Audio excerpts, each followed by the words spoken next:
Hi, welcome back to my channel. Let me start by asking you something slightly uncomfortable. If someone asked you, are you good with money? What would you say? Most people don't say yes. They don't say no either. They say, I'm okay. And that one word, okay, explains why so many people feel stuck financially.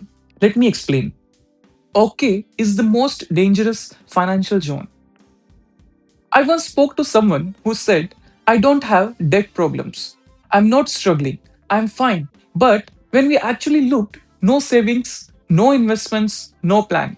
One emergency away from panic. They were not failing, but they were not moving either.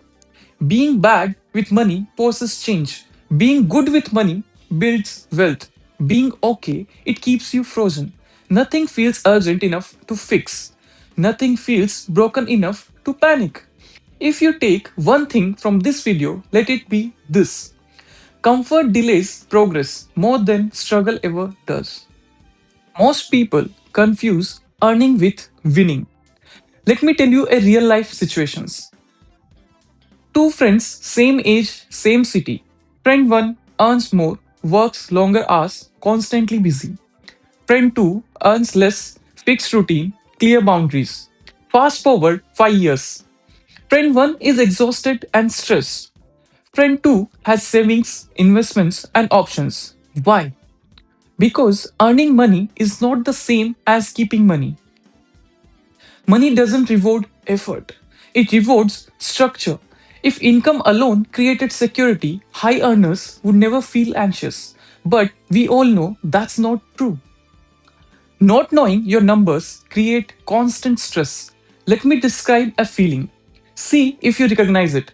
You open your banking app. You see the balance. You quickly close it. Not because it's empty, but because you are not sure what's coming out next. That uncertainty creates anxiety. People think money stress comes from not having enough money. Very often, it comes from not knowing. Once you know what comes in, what goes out, what's left, your brain relaxes. Clarity doesn't make you rich, it makes you calm. And calm people make better decisions. Saving feels hard because people do it backward. Most people try to save like this. I will save whatever is left at the end of the month. Let me be very honest. That almost never works. Life expands, spending adjusts. That's never anything left. Now imagine this instead. The moment money comes in, a small amount leaves immediately. It's not optional. You don't debate it. You don't feel rich. You don't feel poor. You adjust. Saving works not because of discipline, but because it happens before thinking. A small safety net changes how you think. This one is subtle but powerful. Imagine two people facing the same problem.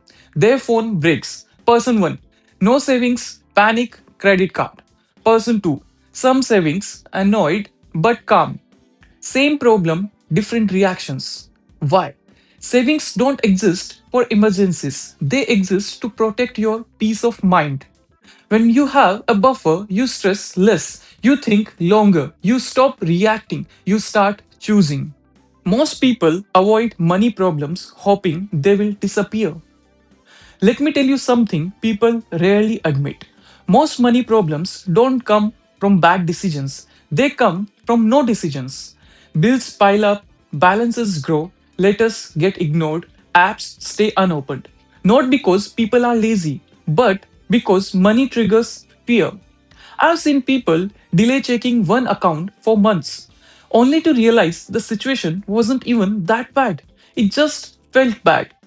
Avoidance gives temporary relief, but it quietly makes problem bigger.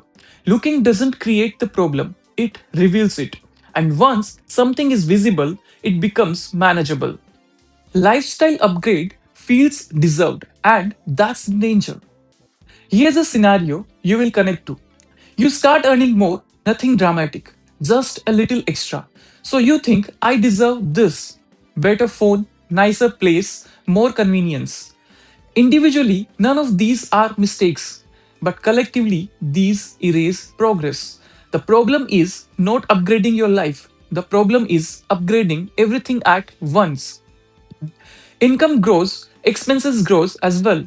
Freedom stays the same. Real wealth comes from letting income rise without letting lifestyle chase it immediately. Debt changes how you see opportunities. People think debt is just about repayments. It's not.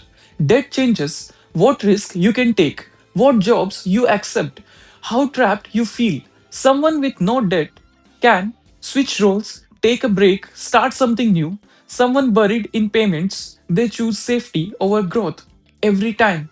Debt doesn't cost you. Debt doesn't cost money, it costs options. And options are the real currencies of freedom. Most people wait to feel ready, and that day never comes. People say, I will start when I understand more. But understanding comes after action. No one feels confident before tracking spending, investing small amounts, setting up savings. Confidence is a result, it's not a requirement. Every financial stable person you admire, they once started confused, unsure, and imperfect. Waiting doesn't protect you from these mistakes, it just delays the progress.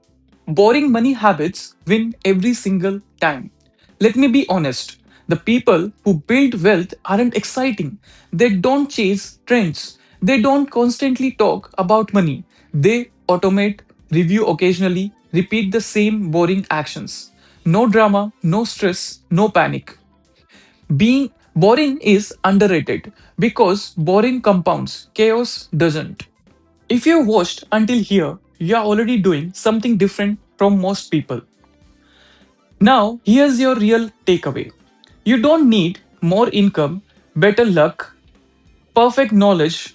You need awareness, system, time. That's it. Before you leave, comment this. What's the one habit you know you need to fix but you keep avoiding? Be honest, I read all your comments. The next video will be built around your real struggles, not generic advice. This is Let's Talk Money with Shubham. Keep watching and keep learning.